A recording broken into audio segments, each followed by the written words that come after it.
합니다. 본문 창세기 1장 26절에서 28절까지를 우리가 함께 먼저 한 목소리로 읽도록 하겠습니다. 시작. 하나님이 이르시되 우리의 형상을 따라 우리의 모양대로 우리가 사람을 만들고 그들로 바다의 물고기와 하늘의 새와 가축과 온 땅과 땅에 기는 모든 것을 다스리게 하자 하시고 하나님이 자기 형상 곧 하나님의 형상대로 사람을 창조하시되 남자와 여자를 창조하시고 하나님이 그들에게 복을 주시며 하나님이 그들에게 이르시되 생육하고 번성하여 땅에 충만하라 땅을 정복하라 바다의 물고기와 하늘의 새와 땅에 움직이는 모든 생물을 다스리라 하시니라. 아멘. 이 창세기 1장 26절부터 28절의 말씀은 관계성의 원형질 같은 겁니다. 이 세상에 어떤 것 무엇도 존재하기 전에 하나님이 계셨죠. 하나님은 영원부터 영원까지 계시니까요. 그분은 그분의 시작이 언제였다 이렇게 말할 수 없는 그 영원의 존재시죠. 그분은 영원 전부터 계셨고 앞으로 영원히 계실 분이시죠. 그 하나님의 영원성에 대한 부분인데 그 하나님 홀로 우리는 존재하신다. 홀로 하나이신 하나님. 이게 굉장히 성경에서도 중요한 개념인데 하나님이 홀로 하나다라고 말할 때는 그것은 이 세상에 그분과 같은 다른 신이 없다. 비교 불가의 대상이다. 그것을 강조하기 위한 하나의 표현입니다. 하지만 그럼에도 불구하고 우리 하나님은 홀로 한 분이신 하나님이시만 그분 스스로도 사실은 혼자 존재하시는 것이 아니라 관계성 안에 존재하시는 하나님이시다라는 것을 우리가 이해하는 것이 굉장히 중요합니다. 하나님 그분 스스로도 사실 혼자 계신 것 같지만 혼자 계시지 않고 아버지와 아들과 성령이 함께 거하시면서 그 세 분이 한 분과 같이 거하시는 것을 일컬어서 우리가 기독교의 교리로 삼위일체라고 말합니다. 이 세 분은 각기 다른 세 분이시지만 한 분이신 하나님이시다. 뭐 어떻게 설명할 수가 없어요. 그걸 저보고 뭐 납득할 수 있게 납득시켜달라 할 수가 없습니다. 성령님께서 여러분에게 그냥 이건 아주 그냥 믿게 해주셔야만 믿을 수 있는 그 하나님의 신비와 같은 것입니다. 창조의 역사의 가운데도 창세기 우리가 읽지 않은 1장의 초반부에 그 창조가 시작되기 이전에 어떤 그 상황 가운데에도 그 하나님의 그 창조의 목적과 계획과 그분의 뜻을 이 땅 가운데 실현하고 이루시는 그분의 영의 역사와 그분의 그 아들의 역사가 함께 이 창조에도 그 하나님의 세 분 하나님의 공동 작업의 모습을 우리가 창세기 1장 전반부에서도 언뜻 볼 수 있습니다. 그리고 그 하나님께서 창조하신 그 창조의 극치라고 말할 수 있는 우리 사람, 인간의 창조에서도 하나님께서 보여주시는 것은 그 하나님 그분의 공동 작업이라는 것을 우리가 볼 수 있는 것이죠. 그래서 오늘 읽은 우리가 1장 26절에 하나님이 말씀하시기를 우리의 형상을 따라 이 복수로 쓰여진 우리라는 하나님이 자기 자신 스스로를 부르는 표현에 대해서 많은 해석이 있습니다만은 제가 보니까 크게는 두 파트의 해석이 있는 것 같아요. 조금 보수적인 신학의 그 토대를 갖고 있는 신학자들은 이 우리라는 것은 삼위일체를 뜻한다. 아버지 하나님, 성자 예수님, 성령님 삼위일체를 뜻한다. 조금 이제 소위 말해서 이제 진보적인 해석을 하는 분들은 천사들과 기타 또 다른 무리들과의 어떤 뭐 그런 얘기다. 그게 아무래도 신학자들의 논의 가운데 제일 큰 대표적인 두 가지 견해인 것 같아요. 근데 그럼에도 불구하고 저는 신학적으로는 굉장히 보수적인 사람이기 때문에 제가 볼 때는 이 우리라는 것은 삼위 하나님을 뜻한다라는 라는 뜻을 저는 해석을 더 선호합니다. 근데 어쨌든 복수로 하나님이 자기 혼자의 의지가 아니라 하나님이 함께 의논하셔서 그 우리의 형상을 따라 우리가 사람을 만들자 그렇게 이야기하는 것이죠. 그래서 어떤 하나님 공동체로서의 하나님의 속성에 대한 것을 우리가 말하고 있는 것입니다. 우리가 읽은 이 본문 26, 27, 28절 세 절은 우리에게 굉장히 중요한 세 가지 관계성을 설명해 줍니다. 그 첫 번째는 하나님 스스로가 삼위적 관계성 안에 거하신다 라는 것을 의미하고 있고요. 두 번째는 우리 인간 창조의 모습을 볼 때에 하나님이 우리 인간을 하나님의 형상대로 지었다라고 말씀하실 때는 그게 무슨 뜻이냐면 하나님과 교통이 가능하게 지어졌다. 하나님의 마음을 알고 하나님의 뜻을 알고 그분과 서로 소통할 수 있으며 교감할 수 있는 그 하나님의 형상대로 만들어졌다는 것이죠. 그분을 인격적으로 알고 그분과 인격적으로 교제하고 교통할 수 있는 것이 우리 사람인 것이죠. 그래서 그 하나님의 형상, 그래서 사람을 만들 때도 하나님의 형상대로 지음받은 사람과 하나님과의 관계성이 거기에 일어난 것을 볼 수가 있죠. 마지막 세 번째는 그 하나님 창조하신 하나님의 형상대로 지음받은 사람을 통하여서 이 세상 온 천지 만물들 가운데에 우리가 생육하고 번성하고 땅을 정복하고 땅을 다스리는 온 세상 천지 만물 하나님의 창조 세계와의 관계성에 대한 언급을 이 본문에서 이미 하고 계시는 것이죠. 사실 우리 그리스도인들은 관계성을 이야기할 때는 이 세 가지 관계성을 항상 염두에 둬야 합니다. 첫째는 하나님과 나와의 관계, 두 번째는 나와 하나님의 형상대로 지음받은 인간들과의 관계, 세 번째는 나와 하나님께서 지으시고 우리가 그 안에서 거하고 살면서 관계성을 맺으면서 상호 보완하고 돌보고 키우며 다스리며 살도록 하신 창조 세계와의 관계성, 이 세 가지 관계성의 질서를 우리 크리스찬들은 늘 생각해야 되는 것입니다. 그래서 이 중에 어느 한 가지에만 우리가 너무 치우쳐도 우리의 관계성이 굉장히 편협해지거나 우리의 시야나 우리의 삶의 풍성함과 부요함이 사실은 굉장히 약해지는 것입니다. 하나님 우리에게 주신 것은 하나님과의 관계에서 누릴 수 있는 엄청난 부요함뿐만 아니라 나와 이웃과의 관계에서 누릴 수 있는 엄청난 부요와 풍요함뿐만 아니라 나와 하나님이 지으신 온 세상 천지 만물을 보고 그것들을 그 관계 안에서 누릴 수 있는 풍성함이 다 하나님 우리에게 약속하시고 주신 것이라는 것이죠.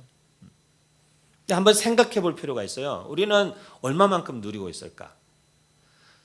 특히 저 교회 안에 있는 많은 성도들을 제가 이제 그래도 교회밥 먹은 지가 거의 그죠? 제가 교회밥 먹고 쭉 자라고 산 지가 한 40몇 년 됐으니까 제가 이게 오래됐잖아요. 그래서 제가 교회 안에서 이렇게 보면 유형이 이 관계성의 유형으로 보면 성도들 가운데 다 그런 성도들이 있어요.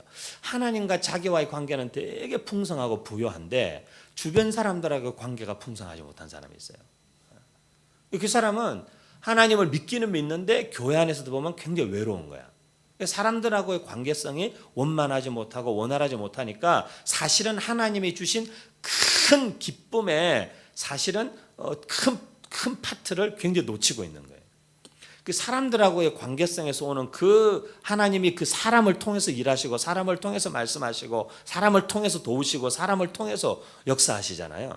하나님이 온 세상을 하나님의 사람들을 통해서 움직이시거든요. 근데 이게 우리가 하나님과 나와의 관계만 너무 집중하다 보면 세상 사는 재미가 없어지는 거예요. 근데 그 이유는 사실은 관계성의 문제예요. 세상에서 더불어 섞여 살아가야 되는 사람들하고의 관계성이 원만하지가 않은 거예요. 그러니까 세상 사는 게 점점 재미없는 거예요. 그렇게 되면 어떻게 돼요? 점점 더 하나님께 되게 집중한다고 하면서 하나님께 계속 포커스하게 되는데 그것은 사실은 자신을 점점 더 고립시키게 되죠. 그래서 온전한 사실 정신 상태를 가진 사람이면 그런 상황에서는 건강한 정서를 유지할 수가 없어요. 하나님과의 관계도 중요하지만 그것이 가장 근원적이고 본질적인 것이지만 하나님과의 관계의 더 풍성한 비밀이 어디에서 풀어지냐면 공동체와 사람들과의 관계성, 특별히 하나님의 사람들과의 관계성 안에서 풀어지는 것이기 때문에 그 관계성을 원만하게 하지 못하면 그 하나님의 부요하심과 풍성하심을 사실은 더 충분하게 누릴 수가 없어요. 제가 볼 때는 지금 우리 시대 특별히 젊은 분들이 제가 젊은 청년들을 제가 미국 가기 이전에 만나던 청년들과 미국 다녀온 이후에 지난 10여 년간 한국 사회에서 만나는 청년들을 볼 때에 이 부분의 문이 굉장히 많이 닫혀 있는 걸 봐요. 그래서 요즘 젊은이들을 일컬어서 우리가 사회성이 없다 그런 얘기 많이 하잖아요. 근데 그 사회성이라는 게 사실은 사회적 관계를 맺는 일에 애로가 많다 그런 뜻이죠. 사람들하고 관계 설정이 잘 안 되는 거예요. 교회 안에서도 조금 나하고 다른 사람이 있으면 그 사람하고 그냥 한 교회 다니기 싫은 거야. 사람 때문에 교회를 옮겨야 되는 거예요. 그죠? 제가 자주 말씀드리지만 보면요. 교회가 싫거나 예수님이 싫어서 교회를 떠나거나 교회 옮기는 사람 거의 없어요. 그 교회가 싫다라는 말도 보면은 그 교회 안에 있는 특정인 누군가가 싫은 거야. 그게 목사일 수도 있고 그게 같은 소그룹에 있는 누구일 수도 있고 사람에 대한 부담이에요, 사실은. 그렇기 때문에 우리가 사실은 사람하고의 원만한 관계를 맺지 못하고 누리지 못하면 신앙생활도 사실은 굉장히 어려워지는 거예요. 하나님과의 관계도 굉장히 어려워질 수 있어요. 왜냐하면 사람하고의 잘못된 관계성이 하나님과의 관계에 대한 왜곡된 생각들을 심어주기 때문이죠. 특히 아버지나 어머니 같은 부모님과의 관계성이 왜곡되면 하나님과의 관계성에도 굉장히 왜곡된 이미지로 하나님을 바라보게 돼요. 근데 그 사람은 또 그런 하나님을 붙들고 씨름하면서 그 하나님이 마치 성경이 말하는 하나님인 줄 착각하고 하나님을 막 붙잡고 늘어지는 거예요. 사실은 내가 만들어 놓은 하나님의 이미지예요.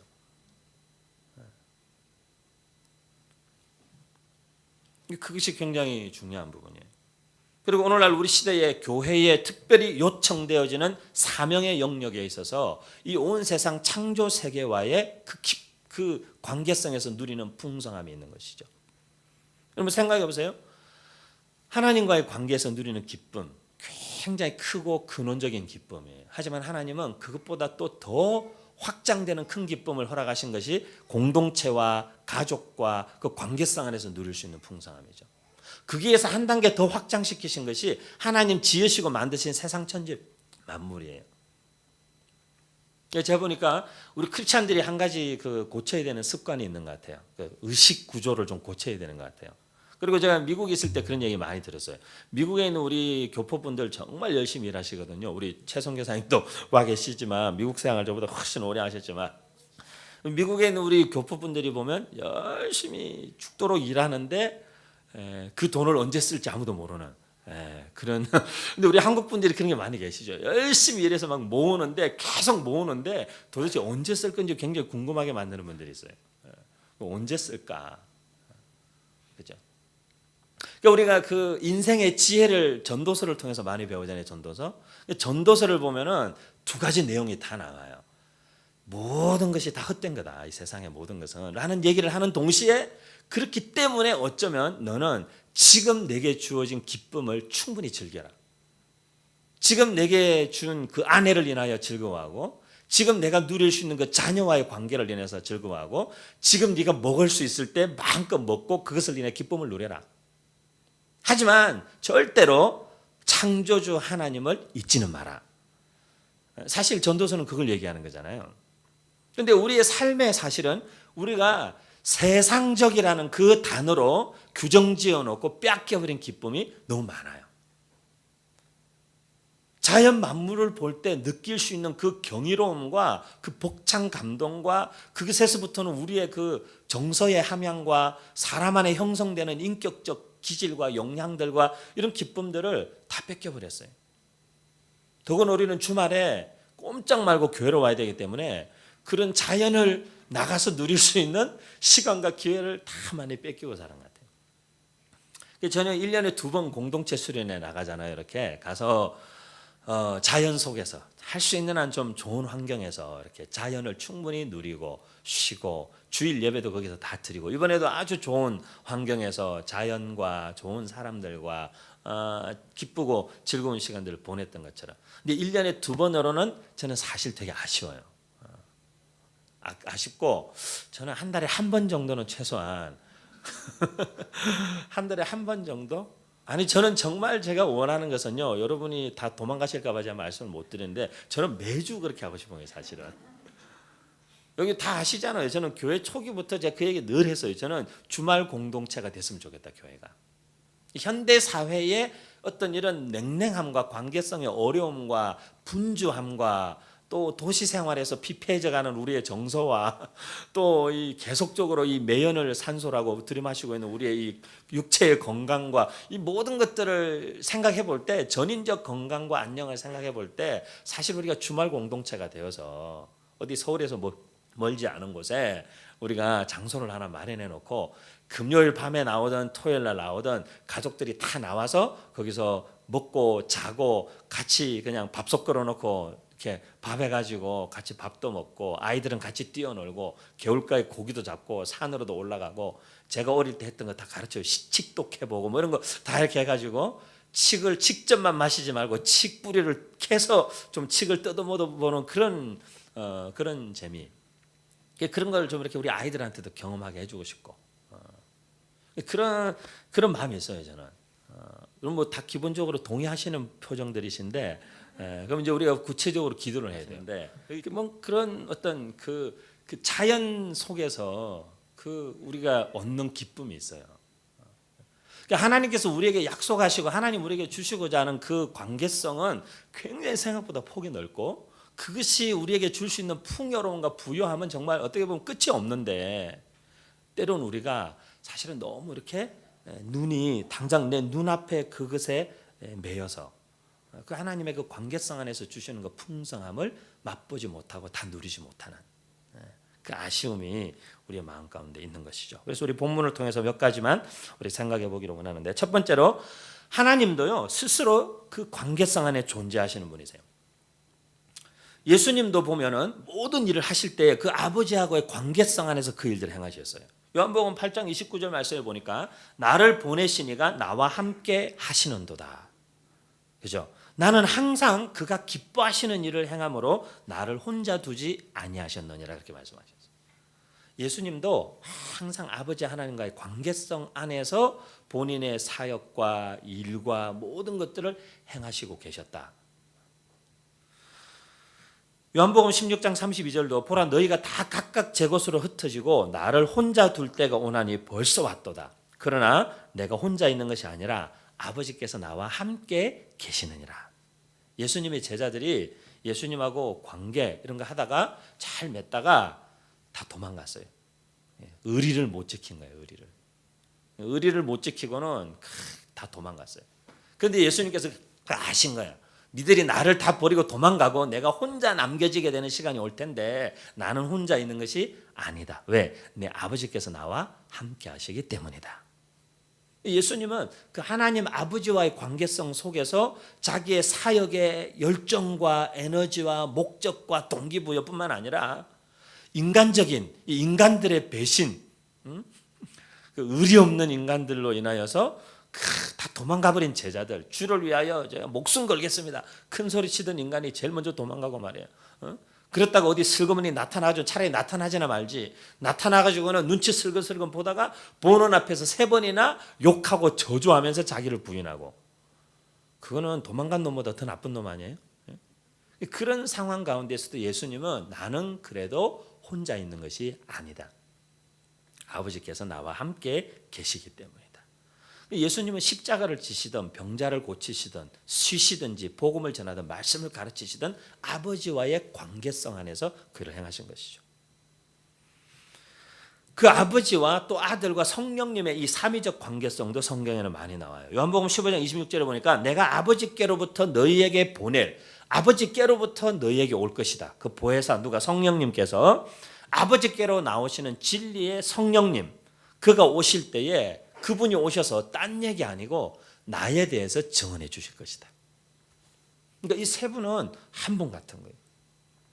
이제 지난주 말에도 부산에 가서 친구를 만나고 왔어요. 홍모 씨라고 여러분 아시잖아요. 근데 이제 친구를 만나고 왔는데 그 친구하고 이제 우리 몇 명이 한 4사람이 만나서 앞으로 우리 한국교회 젊은 목회자들과 사역자들을 위해서 어떤 새로운 일을 하나 좀 시작해 보자.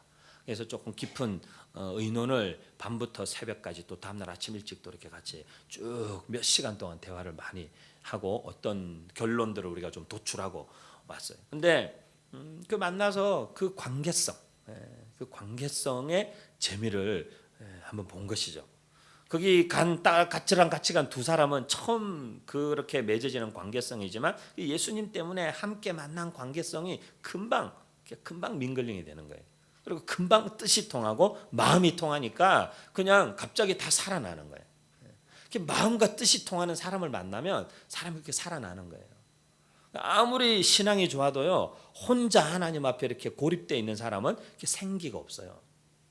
그런데 그 함께 하나님을 바라보고 함께 주님을 섬기는 그 관계성, 마음과 뜻이 통하는 사람들을 만나면 그 안에 늘 회복이 있어요.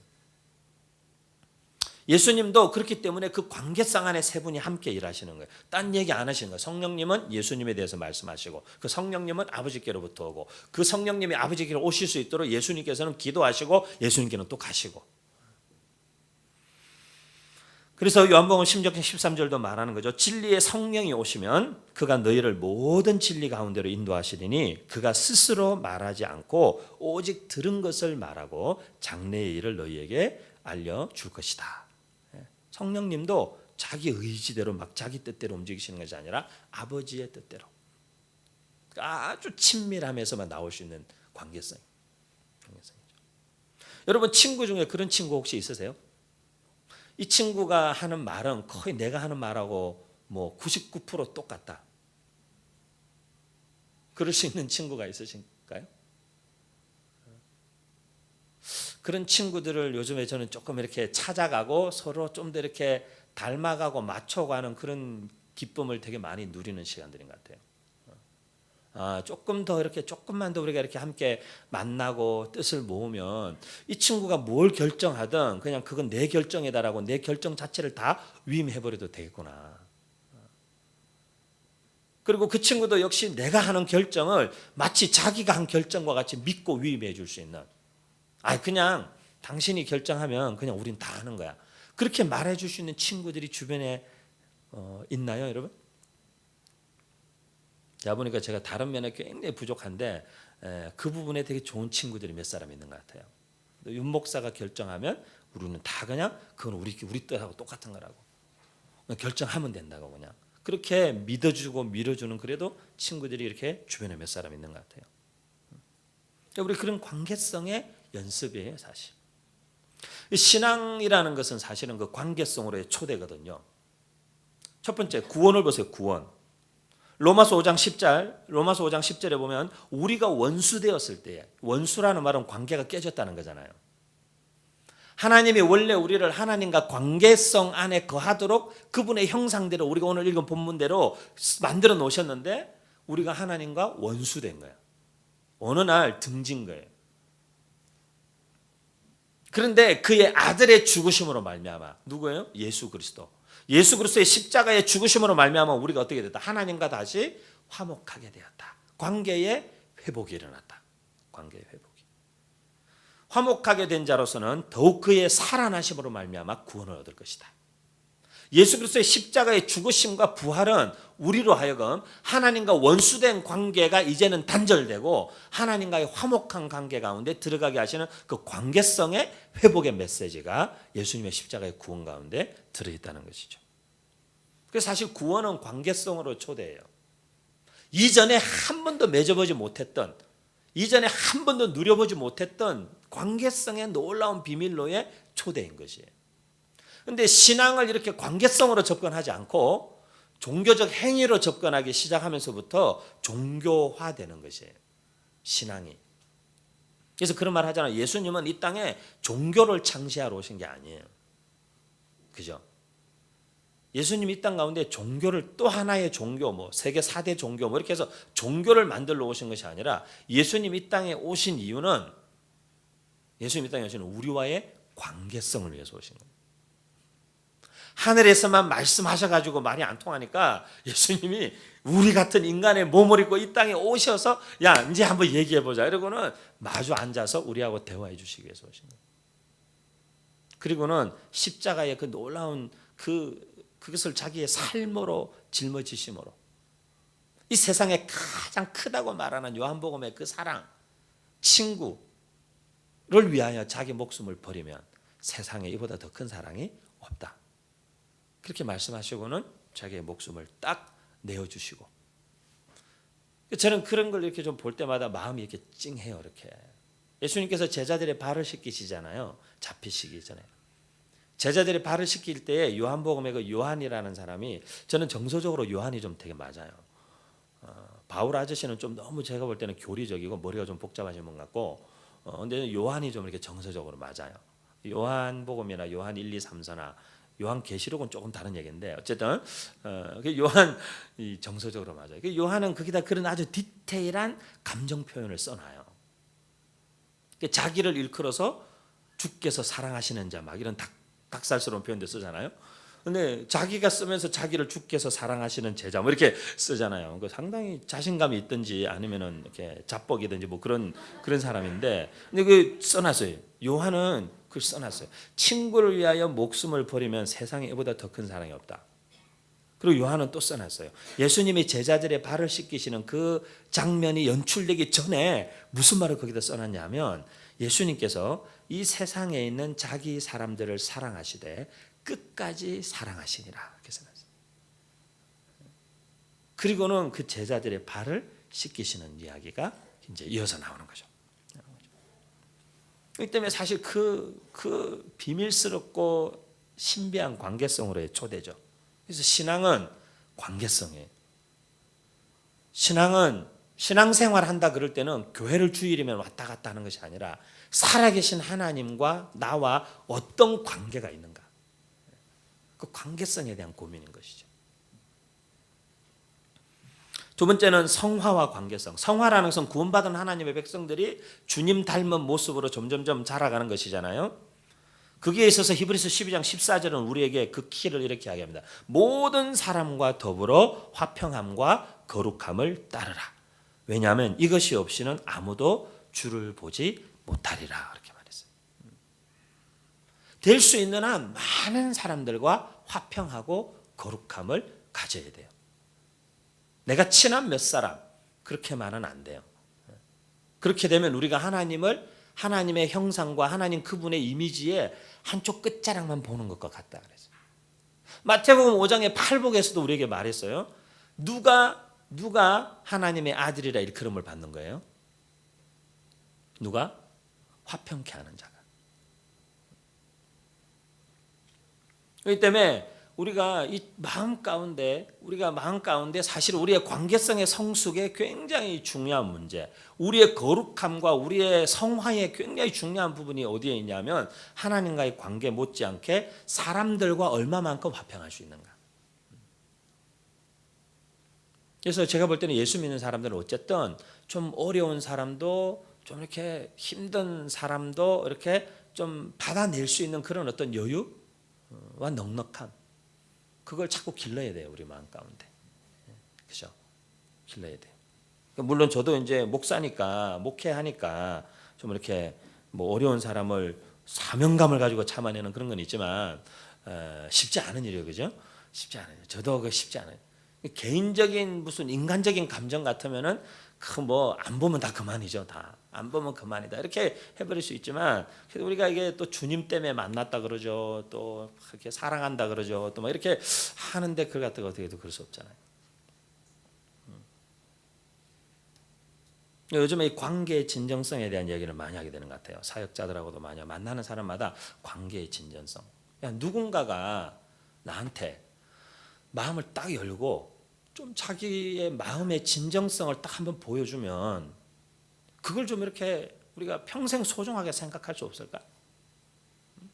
매번 만날 때마다 막 진정성을 확인하려고 들지 말고 매번 만날 때마다 야, 너 지난번보다 좀 약하다 뭐 이렇게 자꾸 이렇게 복잡하게 하지 말고, 어떻게 너 처음 만났을 때는 막 간도 쓸개도 다 줄 것처럼 하더니만 시간 점점 지나면서 뭐 마음이 변했냐 뭐 이렇게 그런 마음이 아니라 그 처음 만났을 때, 그리고 하나님 앞에서 진솔하게 우리의 심장을 다 꺼내놓고 대화하고 만났고 한번 털었던 그 진정성을 우리의 가슴에 좀 계속 붙들고 신뢰로 계속 갈 수는 없을까? 그죠? 그게 좀 더 사실은 성숙한 관계 아니에요? 그때마다 계속해서 확인하려고 하는 관계보다는. 관계는 그 본심과 진정성을 이해하는 것. 거기서부터 나오는 것 같아요. 친밀함. 제가 볼 때는 친밀함의 욕구가 가장 어떻게 보면은 크신 분이 예수님이신 것 같아요. 물론 이제 이걸 또 어떤 신학자가 또 우리 또 KBS에서 저희의 이 부분만 편집해서 내보내면 상당히 신학적인 이제 이단 시비가 나올 수 있는 발언이지만, 그렇다고 뭐 지금 세간에 일어나고 있는 모든 논란이 다 걔들 잘못이다 뭐 이런 얘기는 아니에요. 제가 오늘 주보 칼럼에다가 썼지만, 아닌 건 아닌 거고 맞는 건 맞는 거고 인정할 건 인정해야 되고 지나친 건 지나친 거고 조금 우리 한국 사회가 그런 커뮤니케이션을 좀 하면 좋지 않겠나 싶어요. 막 죽기 살기로 덤비면 힘든 것 같아요. 근데 그 친밀함, 예수님께서 하나님께서 우리 인간을 창조하시고 만드셨을 때 하나님 우리와 뭘 원하시는 거예요? 관계성 안에서의 교제를 원하시는 것이죠. 그리고 하나님도 그게 이 세상에서 가장 뭐예요? 기쁜 일인 거예요. 그죠? 스바냐 3장에 있는 찬양 있잖아요. 찬양. 너의 하나님 여호와가 너의 가운데 계시니 그는 구원을 베푸실 전능자시다. 근데 그가 너로 인하여 뭘 어떻게 하신다고요? 기쁨을 이기지 못하신다. 그 표현이 정말 재밌는 표현 아니에요. 정말 가슴에 딱 와닿는 표현 아니에요. 그가 너로 인하여 기쁨을 이기지 못하실 정도다. 그 기쁨이 너무 커서 그 기쁨을 감당하실 수 없는 거예요. 우리 하나님도. 누구를 볼 때요? 우리 한 사람 한 사람을 보실 때. 그 하나님의 백성. 그 하나님의 백성을 보실 때. 계시록 3장 20절은 그 말씀이죠. 볼지어다 내가 문 밖에 서서 두드리노니 누구든지 내 음성을 듣고 문을 열면 내가 그에게로 들어가 그와 더불어 먹고 그는 나로 더불어 먹을 것이다. 제가 볼 때는 우리 예수님이 우리 청소년 사역자 예수님은 제가 볼 때 먹방의 원조예요. 원조. 그러니까 예수님 처음 사역 제가 그 얘기했다가 또 누가 시험 든다고 하지 말라고 그래서 제가 그다음에 계속 안 했는데 사단이 예수님을 먹을 걸로 시험했잖아요. 그죠? 예수님 먹을 걸 좋아하셨던 것 같아요. 보면 항상 이 사단의 시험은 내가 좋아하는 데서 오는데 예수님 먹을 걸로 사단의 시험한 걸 봐서는 예수님 먹을 걸 좋아하시지 않았을까. 그리고 예수님 그 이후에 딱 첫 번 기적도 가나 혼인잔치에서 딱 이렇게 그죠? 혼인잔치. 이제 보니까 예수님 포도주가 다 떨어질 때까지 그 혼인잔치에 계셨어요. 그러니까 하간 시작부터 끝까지 계속 드셨다는 얘기인데 그러기도 쉽지 않을 것 같아요. 그죠? 우리 보통 결혼식 가면 그냥 가서 이렇게 얼굴 도장 찍고 빨리 가서 뷔페 먹고 빨리 가잖아요. 예수님 포도주가 다 떨어질 때까지 계속 진득하니 앉으셔서 계속 드신 것 같아요. 그것도 또 막 이렇게 떼거지들 끌고 가가지고 상당히 혼주에게 부담이 됐어요. 그런 손님인데 예수님 드신 거예요. 근데 계속 드시고 예수님 계속 드시는 거예요. 그 뒤에도 제자들하고 또 드시고 또 드시고 하여간 부활하셔가지고 제자들 만났는데 너희에게 먹을 것이 있느냐 뭐 이렇게 물어보시고 예수님 계속 먹는 거에 굉장히 집중하시는 것 같아요. 근데 그 예수님께서 비유를 들어도 꼭 이렇게 먹는 비유를 드시잖아요. 내가 그와 더불어 먹고 그도 나로 더불어 먹을 것이다. 먹으면서 생기는 친밀함. 그래서 우리가 이번 수련회 때도 많이 나왔잖아요. 공동체는 식구다. 식구. 그죠? 하여간 입 먹는 주둥이들의 모임이다. 뭐 이런 뜻인 것 같아요. 먹는 주둥이들의 모임 그런 뜻인 것 같아요. 다 공동체는 함께 모여서 먹는 거다. 그런 얘기를 자꾸 하는 거죠. 예수님은 그 우리와의 관계성의 그 친밀함에 대한 표현을 주저하지 않으시는 거예요. 사실 하나님은 스스로 완전하신 분이시잖아요. 하나님 스스로 존재하신 분이고 하나님 스스로 완전하시고 하나님 스스로 자족하신 분이세요. 부족한 게 하나도 없는 분이세요. 그런데 그분이 부족한 것이 조금도 없는 어떤 인간의 도움이나 어떤 인간의 보조도 필요 없는 그분이 스스로가 우리에게 계속해서 그 관계성의 갈망과 욕구를 계속 말씀하시는 거예요. 그만큼 이 관계성이라는 것은 하나님과 그 하나님 백성 사이에서 그리고 우리의 삶에 우리가 누릴 수 있는 그 풍성함과 너무 밀접한 관계가 있다. 너무 밀접한. 그래서 결국에는요. 우리 삶을 잘 들여다봐도요. 모든 것은 관계성 안에서 이루어집니다. 우리의 삶이라는 걸 보세요. 창세기 2장 18절에 여호와 하나님이 이르시되 사람이 혼자 사는 것이 좋지 아니하니 내가 그를 위하여 돕는 배필을 지으리라. 지으리라. 제가 볼 때는요. 이 원칙은 변하지 않는 겁니다. 독신의 은사를 받은 분들 있다고 그러죠. 예, 독신의 은사를 받고 독신으로 하나님의 나라 위해서 헌신하는 제가 볼 때는요. 세계 선교의 굉장히 중요한 축을 담당하는 3분의 1 정도의 세계 선교 분량을 독신 여성 선교사들이 감당해요. 독신은 사실이에요. 그렇기 때문에 하나님의 나라를 위해서 독신으로 사는 것으로 부르심 받은 사람들도 있어요. 그죠? 그것과 이것이 서로 상충되거나 충돌한다 그렇게 생각하면 안 돼요. 왜냐하면 그것은 굉장히 귀하지만 보기에 썩 좋지는 않다 그런 뜻이에요.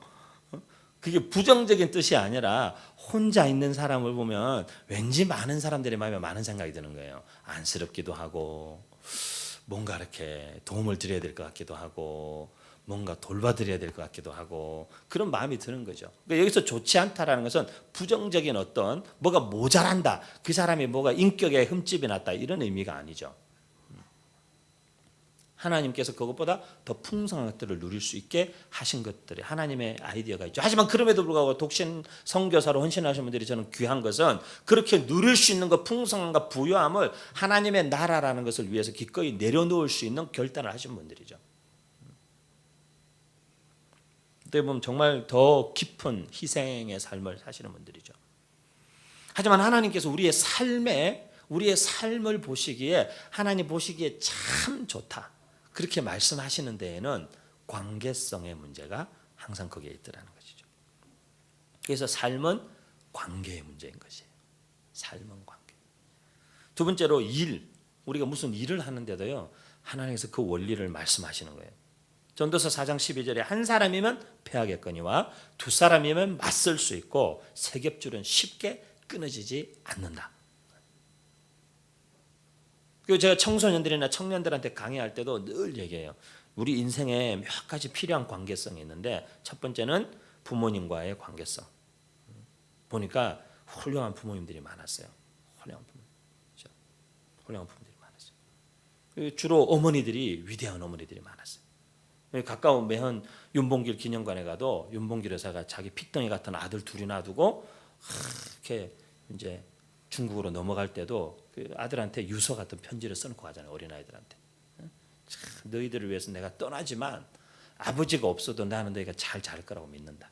너희 엄마가 충분히 너희들을 잘 키울 거라고 믿는다. 보니까 옛날 위대한 인물들 보니까 다 그랬던 것 같다. 그러면서 맹자 얘기도 하고 알렉산더 얘기도 하고 이렇게 얘기하는 거예요. 엄마들의 손에도 길러졌지만 보면 우리 백범 김구 선생도 그 어머니 과관련 여사가 굉장히 훌륭하신 분이에요. 서대문 형무소에 딱 갇혀 있을 때도 사식을 들고 오셔가지고도 자식 앞에서 절대로 눈물 안 보이는 거예요. 독립운동하다가 감옥 가니까 딱 찾아오셔서 첫 마디가 나는 네가 경기도 감사를 한 것처럼 기쁘다. 내가 기쁘다. 그런 어머니들의 그런 담담함과 담대함이 그 어머니들의 그런 그릇들이 뒤에 딱 뒷받침하면 이 자녀들이 큰 인물로 크는 거예요. 근데 부모님과의 좋은 부모님과의 관계. 보니까 멘토가 있어요. 좋은 스승이 있어요. 그래서 요즘에 자주 얘기해 학부모 특강이나 교사 특강, 특히 학부모들 이런 부모 부흥회, 일일 부흥회 이런 거나 가면은 제가 그래요. 여러분 어떻게 우리 시대의 부모들은 자식들을 위해서 좋은 가해 선생 찾는 데는 혈안이 되어 있지만 어떻게 자식의 인생에 진정한 멘토가 되어줄 수 있는 스승을 찾는 데는 아무 관심이 없냐고.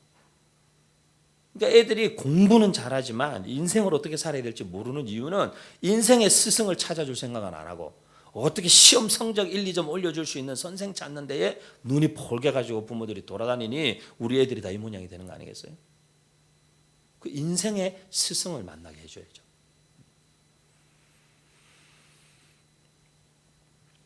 그 세 번째가 뜻을 함께하는 동지들, 동력자들, 친구들 그런 사람들이잖아요. 그것이 없이는 누구도 뜻을 이룰 수가 없어요. 제가 어저께 페이스북에 동영상 하나 공유했는데 미국 NBA 농구의 이제 MVP로 뽑힌 흑인 형제 그 이름이 뭐지? 뒤는 듀란인데 아니지 케빈 듀란트인데 그 워싱턴 DC 제가 있던 동네 출신인데 그 동네가 상당히 암울한 데거든요. 그 암울한 동네에서 자랐지만 그 엄마가 신앙으로 그 나와가지고 제가 고백하면서 막 울어요. 많이 울어요. 그러면서 나중에 제일 마지막에 진정한 MVP는 엄마 당신이 진정한 MVP라고.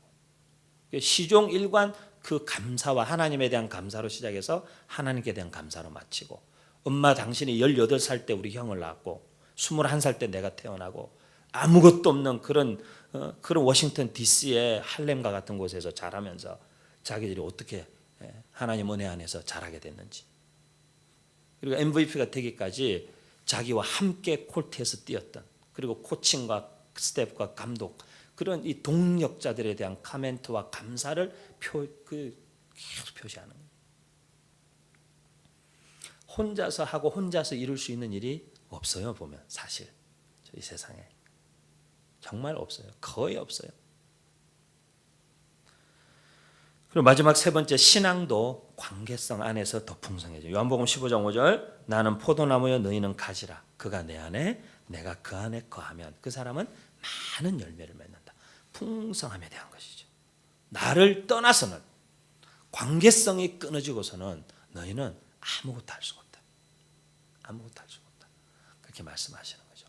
사랑하는 우리 이름 없는 교회 귀한 공동체의 가족 여러분, 하나님께서요 우리를 가족으로 부르셨잖아요. 제가 이번 주에 그 페이스북에 그것도 또 하나 제가 링크 걸었는데, 아버지에 대해서 그냥 아버지는 아버지인 거예요. 예? 아버지는요 돈을 못 벌어도 아버지고요. 아버지는 하여간 술을 마셔도 아버지지. 그 아버지 아닌 사람이 있어요? 아버지지 그 사람은. 내 마음에 드는 모양만 갖춰야 그 사람이 아버지고, 그 사람이 뭐 남편이고, 그 사람이 아내고, 그 사람이 내 자식으로 인정하고, 내 마음에 들지 않는 부분은 다 빼고, 그렇게 관계성이 맺어지지 않죠. 공동체도 마찬가지인 것 같아요. 교회도 관계성의 공동체이기 때문에 만나면 관계성에 마찰이 있어요. 그죠? 그래서 어떤 사람은 찰과상을 입기도 하고, 어떤 사람은 긁히기도 하고, 어떤 사람은 깊이 데미지를 받기도 하고, 그런 일들이 있어요. 하지만 가족은 그냥 가족인 거예요. 그렇게 끌어안는 것 외에는 방법이 없는 거죠. 그래서 오늘도 이 관계성으로 온 세상 천지를 창조하신 그 관계성의 하나님께서 우리들과 그 관계의 갈망 가운데 불러주신 자리가 예배의 자리고, 그죠? 이제 우리가 이 예배 이후에 세상으로 나가게 되고 소그룹의 관계로 들어가게 되고 다양한 관계성 가족으로 들어가게 되지만, 그 관계성 안에도 우리는 하나님과의 관계 안에 계속 머물러야 하고, 어디를 가든지 관계성의 하나님께서 우리와 동행하시면서 그 관계를 통해서 일하시고 풀어가고 역사하신 하나님의 은혜, 우리가 누리는 한 주간 되어야겠고, 그리고 무엇보다 신앙은 관계성이다. 그건 늘 잊지 마시고, 하여간 이번 한 주간도 어디에서 뭘 하든지 하나님 아버지와의 관계성 안에서 결정하시고, 나누시고, 교제하시고, 대화하시면서 그 관계의 풍성함, 세 가지 관계성 말씀드렸어요. 그죠? 하나님과의 관계, 이웃과의 관계, 창조 세계와의 관계, 그 풍성함을 극치까지 한번 맛보는 우리의 남은 삶이 다 될 수 있기를 우리 주 예수 그리스도의 이름으로 축복합니다.